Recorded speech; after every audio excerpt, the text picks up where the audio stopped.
Have you ever asked yourself, if my mortal enemy and I were in prison and released into an arena, would I focus on fighting them or my kidnapper?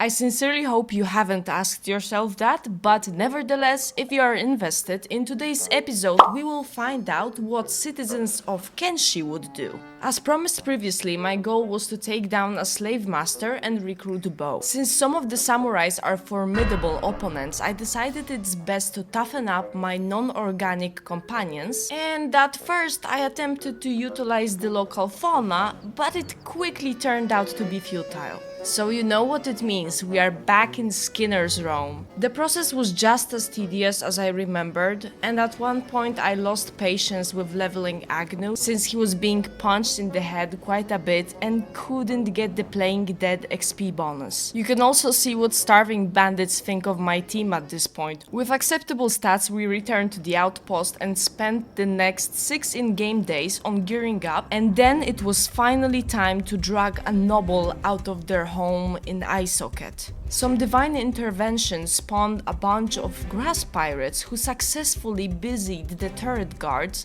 making the infiltration significantly easier for us. We knew better than to waste time and stormed inside, overwhelming the camp with force. I was concerned a tiny bit at first before realizing that we were more than amply prepared. I took my sweet time to make sure all of the slaves were free, and I actually purchased one back. 2 hivers decided to stick around, one of them being the soldier drone that I never had as a companion before, so I felt really joyful about it.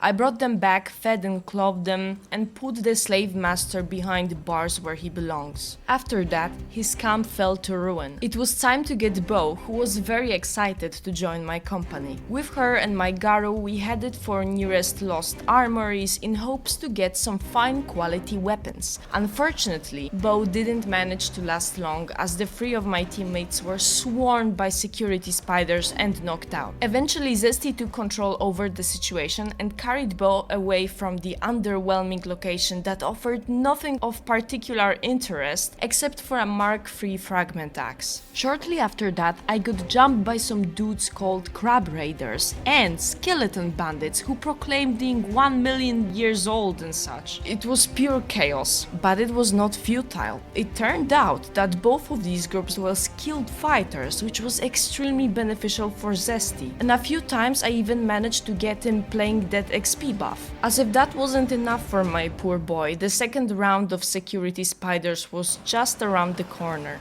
By the end of this clash, I was extremely happy with his stats, but then I noticed that it would be beneficial to focus on dexterity. This is when Zesty's story takes a dark turn. With Bo, Fumin and Ray now being low on toughness, I thought to myself, I can't be traveling to Skinner's Realm all the time, can I? Besides, abusing starving bandits for the sake of improvement really only benefits toughness.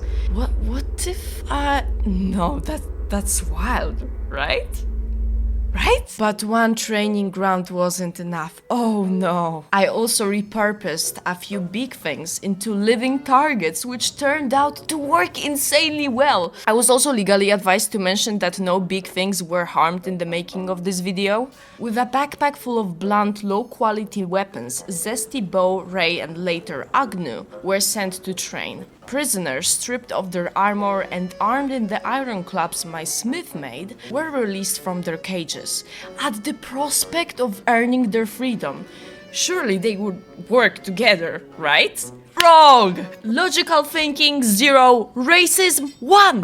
From this moment onwards, we will crank up all sorts of training for the team. So the next episode, we will be able to restore Zruka's honor by taking down the Bugmaster. Also, huge thank you to anyone who tuned into my channel lately. I've seen a surge of new subscribers coming over to my channel, and that's really something that keeps me motivated, and I'm so glad that some of you enjoy the series. So thank you for watching, and I will see you next time.